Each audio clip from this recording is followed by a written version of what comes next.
Drug references in pop culture, it's hardly a new idea. The Beatles' Lucy in the Sky with Diamonds was widely thought to stand for LSD, something John Lennon denied. But almost 50 years later, today's music sounds a little bit different. Molly. It's the code word for MDMA, better known as ecstasy. It's a name the Arkansas Crime Lab have taken notice of. Anytime we ever hear about something new in a song or on a video or showing up on YouTube all the time, we immediately begin to investigate it because we need to be prepared for seeing that in the crime lab. And it's certainly been showing up in pop culture. Not only Miley,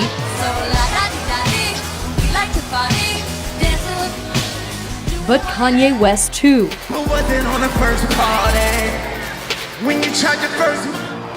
And Rihanna. Palms rise to the universe as we moonshine and Mali.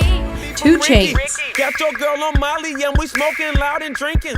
And Nicki Minaj. Hardly the ideal role models, but with at least 22 different popular songs this year containing references to Molly, it's no wonder parents want to know what their kids are listening to. Last year, the Arkansas Crime Lab had just 25 cases of confirmed MDMA. This year, it's already up to 42 cases, approaching double. We've seen more Molly in the last 12 months than we saw in the 12 months before that. The scientists at the Arkansas Crime Lab have seen a big increase in what they call synthetic drugs. And in the digital age, the drug dealer's name ends in .com. This year, an online black market website, Silk Road, best known for anonymous drug trafficking, was shuttered as the DEA and other law enforcement try to keep up with the greatest technological minds to date. Drug busts have now gone digital. These are really powerful supply generators for all of these new designer drugs and cathinones and research chemicals. So you're no longer prohibited by who you know. If you can get on the internet, you could probably get access to some of these drugs, and that's what makes them really dangerous. We went to the DEA in Arkansas, where Bill Bryant showed us what they're seeing with Molly. They have at least half a dozen open cases right now. Here in Arkansas, it was late 2011 is when we opened one of our first cases, when we started hearing the term Molly. Though hundreds of drugs are being marketed as Molly, he says most people don't actually know what they're getting inside that capsule. What they don't realize is a majority of the time, these drugs do not contain MDMA. They can contain other drugs, what we call cathinones, like bath salts. Taking synthetic drugs can cause a sense of euphoria, but at the same time, body temperature, blood pressure, and heart rates can rise to deadly rates. Last year, the Synthetic Drug Prevention Act was signed into law by President Obama in an attempt to keep up with these new drugs.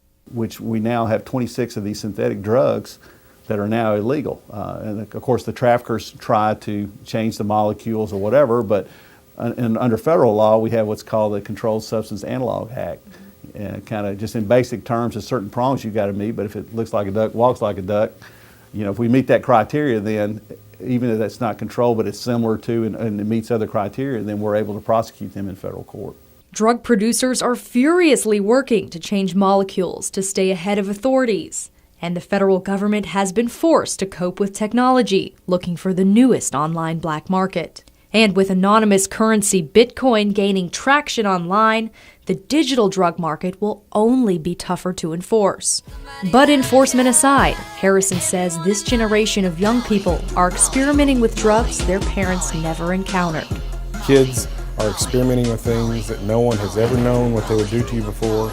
And we're running a human experiment right now on this generation of people who are trying all these new research chemicals.